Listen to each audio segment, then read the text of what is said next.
Shatterstar. Do you like swords, mullets, stubble, muscular gay men in committed long-term relationships, pouches, and ponytails? Well, I'm about to make your whole year. Happy Pride, everybody. This month I'm looking at my favorite and funnest LGBTQ comic heroes and creators, and Shatterstar is that, and then some. But who is he? An absolute brick star house of a dual sword-wielding badass, too ridiculous to do justice in a movie. I'm Dan Umpton, and this is the Doomcast.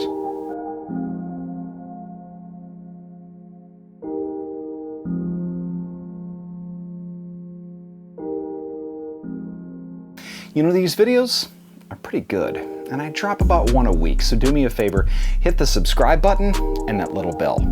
Thank you. Shatterstar was created by Fabian Nicieza and Rob Liefeld in New Mutants and was later a mainstay of X-Force. Shatterstar kind of gets pointed to as a peak 90s comic character design from the top down, but listen, at the time we all thought it was amazing.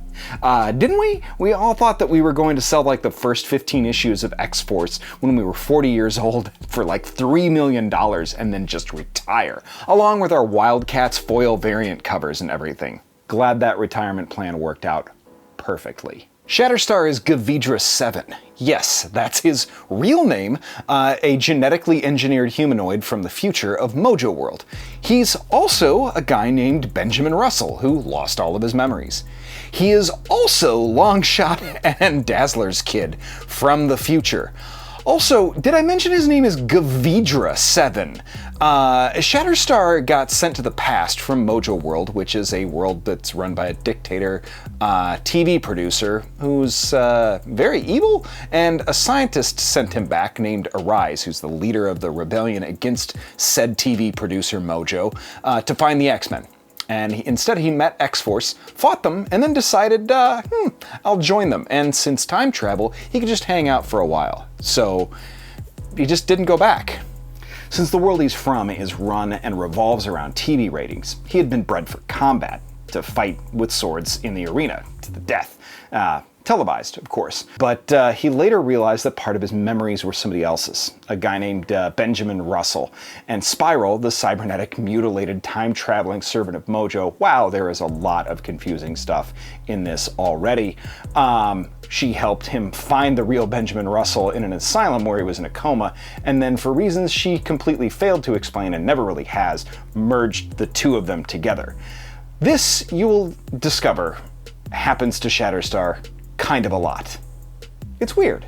This from a guy whose name is Gavidra 7 and was like, that's too lame to go by in the arenas. Shatterstar. Anyway, like I said, it was hinted at for years in X titles and later confirmed in X Factor that Shatterstar was not only Longshot's son, but also Dazzler's son as well, and he had had his memory wiped before being sent to the future. But that still really doesn't explain the Benjamin Russell thing either, does it? You want to get weirder? I'll get weirder. He is not only Longshot's son, but he's also Longshot's dad.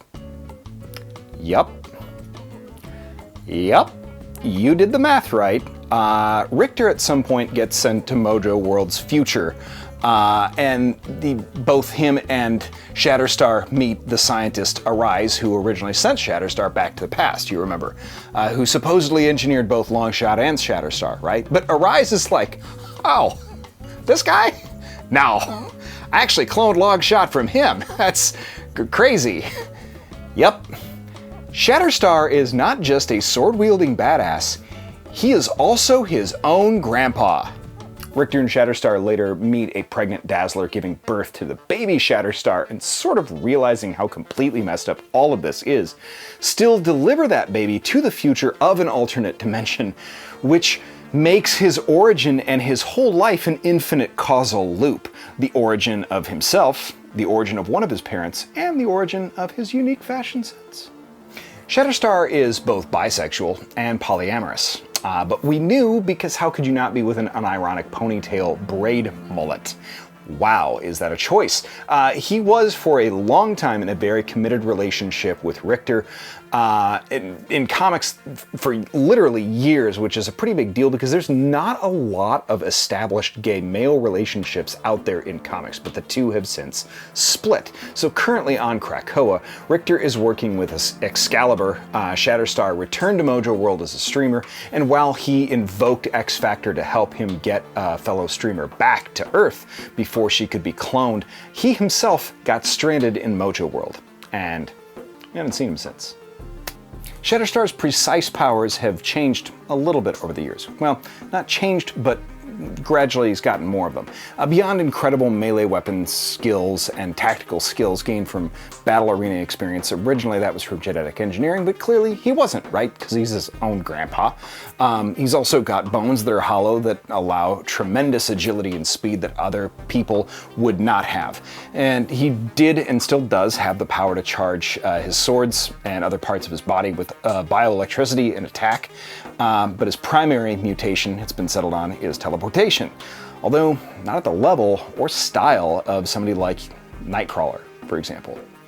And you know, although we'll probably never get a film adaptation other than the one-off gag that ended up in Deadpool 2 with Louis Tan, funny as that was, much as I love Louis Tan now, I have no idea how else you would fit him in really anything, unless the whole movie was about him. I would take a Shatterstar movie. But whatever.